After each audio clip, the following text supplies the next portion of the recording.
2024년 4월 단 3일 만에 약 1,700건의 기사가 쏟아졌다. 영향권 덜치, 배신, 유진수 빼가기.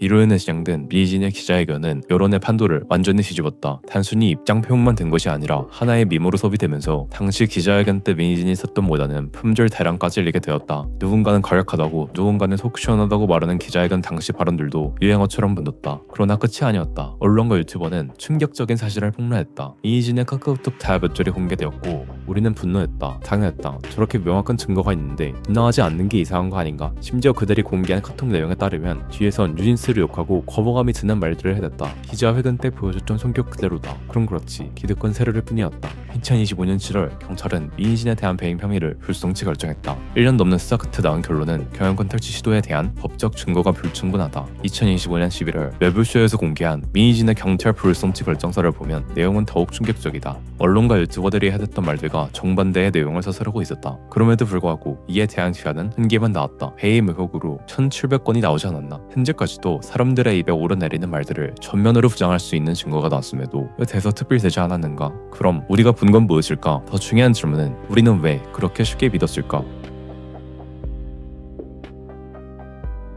하이뷰가 공개한 민희진의 카톡을 기억하는가? 어도어를 빈 껍데기로 만들어서 데리고 나온다. 백시, 유진스 빼내기. 이 문장들만 보면 명백해 보인다. 하이브 감사 보고서에 기재된 것과 달리 경영권 탈취를 의미하는 액시 아니었다. 이는 주주간 계약상 대표의 정상적인 만기 5년을 채운 뒤 풋옵션 행사한 이유를 가정하고 있다. 천천히 뜯어보자. 첫째, 민희진의 대화는 5년 임기 종료를 가정하고 있었다. 지금 당장이 아니라 계약이 만료된 이후의 시나리오였다. 둘째, 계약상 보장된 풋옵션을 행사한 이유를 말하고 있었다. 즉, 합법적인 권리를 행사한 다음의 일들이었다. 셋째, 모든 논의가 하이브의 승인을 전제로 하고 있었다. 독단적으로 강행하는 게 아니라 우회사의 승인을 받아서 진행하겠다는 것이었다. 같은 문장이다. 그런데 앞뒤 맥락이 있느냐 없느냐에 따라 의미가 완전히 달라진다. 회사 그만두고 싶어라는 말을 생각해보자. 회사를 고민하는 친구에게 나도 회사 그만두고 싶어 라고 말한다면 이는 공감의 표현이다. 그러나 보고서에 땡땡땡 직원이 회사 그만두고 싶어 라고 발언이라 작성하면 이는 업무 태만의 증거가 된다. 이희진 사태에서 일어난 것은 더 악질적이다. 이것은 자연스러운 오해가 아니라 의도적인 맥락 제거다. 하이브는 민희진의 대화에서 다음 5가지를 체계적으로 삭제했다. 첫 번째, 시간적 맥락이다. 5년 임기 종료 후 나는 전제를 삭제했다. 두 번째, 전제 조건이다. 모회사 승인 필요라는 조건을 삭제했다. 세 번째, 법적 권리이다. 계약상 보장된 풋옵션이라는 맥락을 삭제했다. 네 번째, 대화 상대이다. 부대표가 이미 퇴사 예정이었다는 사실을 숨겼다. 다섯 번째, 민희진 대 반응이다. 과격한 발언에 그걸 냅두겠냐며 일축했다는 부분을 삭제했다. 위 사진에서 노란색 말풍선은 민희진이 한 말처럼 보인다. 그러나 이는 부대표가 한 말이었고 옆에 호응한 사람이 민희진이다. 매체들은 이와 같이 2차적으로 왜곡해서 잘못된 정보를 퍼뜨렸다. 뭐가 또 비하인드가 있었냐면 어제 우리 부대표 울면서 나한테 와가지고 희진님 너무 죄송합니다 그런 거예요. 내가 무슨 짓 했니? 그랬더니 희진님이 전날에 자기가 우리가 이제 변호사 사무실에서 회의하고 가는데 자살할 것 같더래요. 우리 부대표는. 내가 웃으면서 그냥 안녕 내가 엉엉 울었거든요. 자살하면 안 되니까 이재상을 만나러 가가지고 야 니네 좀 어플 좀 그만해라.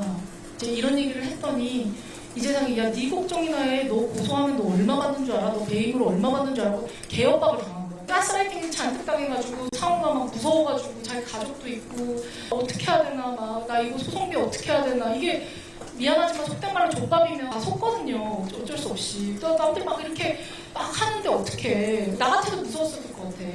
그러니까 하이브에 자기가 가가지고 이거 어떻게 해야 되냐 뭐 이렇게 얘기하니까 이경준이랑 그 정진수님이 검찰 조사하듯이 막 이게 애를 다 붙여가지고 너 이거 얼마나 중환증 줄 알아? 막 이래가지고 상우는 거기서 계속 나 이거 우리 이런 일도 없었다 이런 일도 없었다 막 이렇게 얘기해도 너 이거 얼마나 중환증 너 민희진 이거 엮어야 돼. 너 이거 민희진 엮어서 시켰다라고 얘기하라고.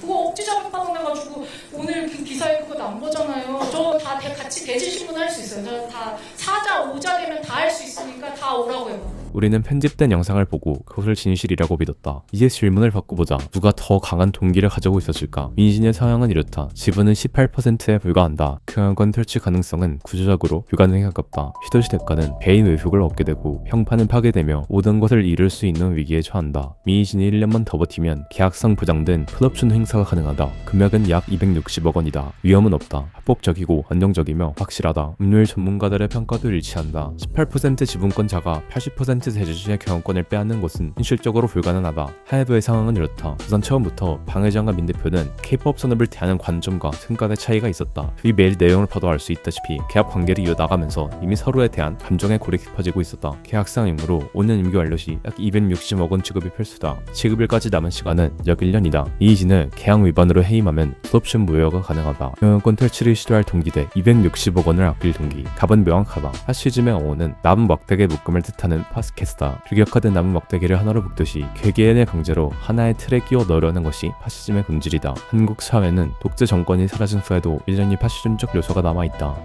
다만 그것이 특정 세력에 의한 거시적 파시즘에서 이 특정 다수에 의한 유시적 파시즘으로 변화했을 뿐이다. 운동체주의가 파시즘으로 썩는 시점은 하나에 집착하기 위해 개인을 지를 때다. 민희진 사태에서 이것이 어떻게 작동했는가? 한국 사회에서 개인과 집단의 경계는 불분명하다. 또한 모두의 것으로 전이되고 실패는 개인의 책임으로 떠넘겨진다. 방탄소년단이 상업적으로 성공하는 것이 어떻게 국가의 권위를 떨치는 일이 되고 르세라핌이 단 한 번의 코첼라 무대에서 아쉬운 모습을 보여준 것이 어떻게 국가의 위신을 떨어뜨리는 일이 된단 말인가? 민희진의 경우는 더 심각하다. 그는 하이브 소속 프로듀서로서 하나의 가치를 거부했다. 유진스만의 독자적인 비전을 추구하려 했고 유진스는 인터뷰에서 한국의 현실과 K-POP 산업의 문제를 언급했다. 이것은 하나의 가치에 대한 도전으로 여겨졌다. 그 결과 민희진은 개인이 아니라 질서를 어지럽히는 불순 분자로 낙인찍혔다. 미시 파시즘이 작용하는 상황에서는 불특정 자세에 의해 하나의 틀에 얽매이고 그 틀에서 벗어나려 하면 타방에서 공격을 받는다. 언제 어떤 이유로 사회에서 배척당할지 모르는 분위기 속에서 개개인은 책임을 회피하기 위해 희생양을 찾게 된다. 민희진이 희생양이 되었듯이 K-POP 산업에서 희생양은 끊임없이 만들어진다.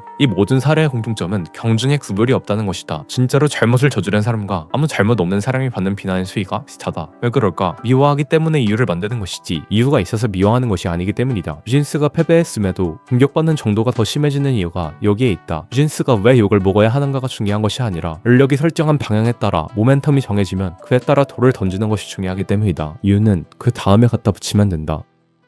한 번 미인이 나쁜 사람이라는 프레임이 설정되자 우리는 그 프레임을 확인하는 정보가 봐들었다. 엑시시라는 단어, 역시 탈취하려고 했구나. 변호하는 발언, 변명이네. 유진스의 지지, 회뇌를 당했구나. 반대 증거들은 눈에 들어오지 않았다. 온라인 공간에서 비슷한 생각을 가진 사람들끼리 모이면 생각은 더 극단적으로 변한다. 처음엔 이상한데? 있던 의견이 나쁜 사람이네 가 되고 사기꾼이야 가 되고 사회에서 매장시켜야 돼 가 돼버렸다. 한 명이 돌을 던지는 건 어렵다. 하지만 1만 명이 함께 던지면 나 하나쯤이야. 다들 하는데 뭐 나만 이런 게 아니잖아. 집단 속에서 개인의 책임감은 해졌된다. 진짜 작은 돌멩이를 던졌을 뿐이라고 생각하지만 그 돌들이 모여 한 사람을 매장시킨다. 나는 정의로운 일을 하고 있어. 라는 믿음은 강력하다. 나쁜 사람을 응징하는 정의로운 시민이었다. 그 확신이 있었기에 짐없이 비난할 수 있었다. 하지만 그 정의는 누가 정의한 것이었을까? 유진스의 신판결 이후 많은 사람들이 이렇게 말했다. 판결문에서 결론 났잖아. 재판에서 준 주제에 아직도 고개가 뻣뻣하다. 법원이 판단했으면 끝난 거야. 판결문을 읽어보지도 않고 그 내용이 정확한지도 따지지 않고 법의 모든 판단을 의존한다. 문제는 소수에게 사고를 의존하는 사회는 신뢰와 연대를 성장시킬 수 없다는 것이다. 신뢰와 연대가 취약한 환경에서는 가짜 도셈이 당연시되고 사회는 파편화된다. 파편화된 사회는 선동에 취약하다. 모래가 바람에 쉽게 흩날리듯이 개인은 언제 어떤 이유로든 희생양으로 전락할 수 있다는 무의식적인 공포 속에 살게 되고 그 공포에서 벗어나기 위해 법이라는 절대적 기준에 매달린다. 하지만 법은 최소한의 기준을 정하는 것일 뿐 모든 문제를 해결할 수 있는 도구가 될 수 없고 되려고 해서도 안 된다.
재판의 결과가 나왔으니 입을 다물라는 말은 그들의 정신이 법정 안에 갇힌 상태이며 사유하는 힘을 잃어버린 노예의 도덕을 따른다는 것을 의미할 뿐이다.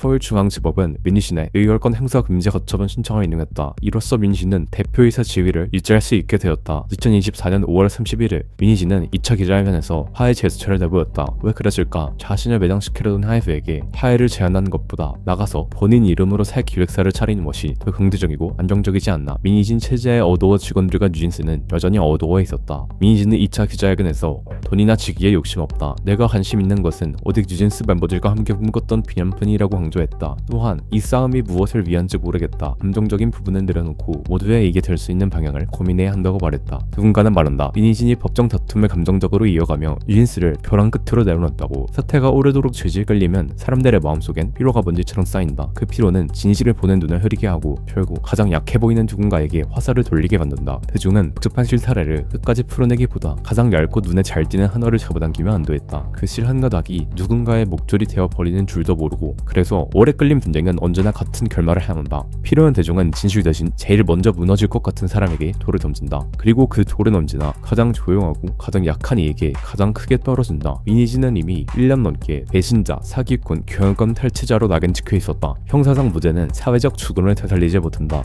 그리고 하이브는 260억 원 지급을 1년 이상 연기하는 데 성공했다. 그 사이 다른 법적 수단을 강구할 시간을 벌었다. 어도와 뉴진스는 여전히 하이브 소유다. 민희진 체제의 경영진과 직원들은 모두 해임되거나 퇴사하였다. 뉴진스까지 마녀 사냥의 대상이 되었다.